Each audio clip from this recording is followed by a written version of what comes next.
when they came up behind us, the first thing they said is, "Who's smoking weed?" And it was right as I was passing the bowl to a friend to take a hit.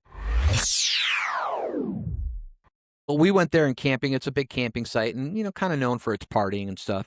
And we were underage at the time of under 21. So there was people drinking. I wasn't drinking. I was just smoking weed. We saw the DNR come by and they tried to play it smart because they came by and we saw them go by and we're like, and they left and we're like, oh. And then apparently they parked somewhere, turned all their lights off and walked to us. And they caught me. They didn't catch me, but when they came up behind us, the first thing they said is, "Who's smoking weed?" And it was right as I was passing the bowl to a friend to take a hit. Now, I don't want to get on the DNR too much, like I said, because I like them, but they did not. This situation just makes them look pretty bad. And the problem was, so there was quite a few people there. So they only had 2 officers. They apparently did not call the cops. They wanted to do the investigation, which they can. They're allowed to do. They can give out, MIP, minors in possessions and things like that.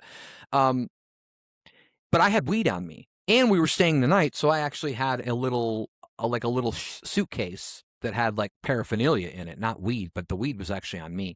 So they were questioning luckily, right when the guy came up and said, "Hey, does anybody have weed?" A friend of mine clanked his beer accidentally on like the side of his chair. So the guy immediately went to that and he's like, "Hey, how old are you? Like, should you be drinking that beer?" And I think we were actually old enough at the time, but there was a few people there that were not old enough.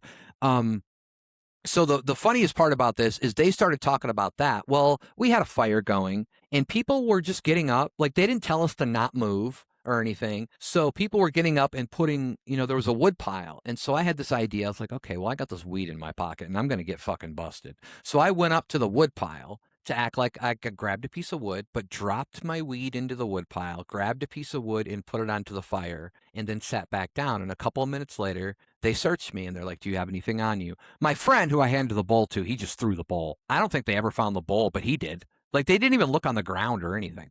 Yeah. And so they searched me. I didn't have anything because my weed was in the wood pile. They even searched my my little suitcase, but my suitcase was like actually like an old school laptop case. And this might be weird to people because laptops are pretty small now. But as you and I know, in the 90s, they were pretty fucking big. So this suitcase, it looked like a literal suitcase. And there was little pockets that were kind of hidden that I had the bowls in, and they never opened those up. And I got so lucky. And so I don't think anybody got in any trouble. I think in the end, all they told us to do is that we couldn't camp there anymore. So we left for the night. But after they left, I just went back to the wood pile. My friend found the bowl. I went to the wood pile, grabbed my weed out of there, and we were out of there.